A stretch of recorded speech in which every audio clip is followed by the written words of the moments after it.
Percy Jackson and the Sea of Monsters. The Percy Jackson and the Olympian series is one you can count on to always be a wonderful reading experience. In the second book, Percy Jackson and the Sea of Monsters, Percy Jackson expects to return to Camp Half-Blood and meet with his friends after a school year, which, surprisingly, has gone well, with no attacks from monsters. On the last day of school, Percy wakes up expecting his mother to tell him to pack his bags to go to camp, but instead she says that the camp director has advised against Percy's arrival to camp.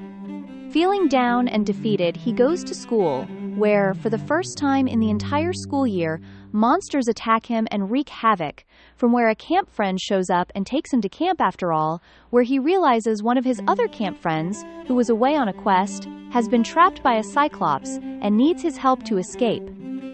All the while, the protective barrier keeping the camp safe from monsters is deteriorating and needs a regenerative fleece to strengthen. Battling monsters, dealing with setbacks, helping out friends avoid death, and meeting gods and enemies on the way, Percy Jackson has to conquer the Sea of Monsters to get the Golden Fleece and save his best friend Grover. Join Percy on this thrilling adventure.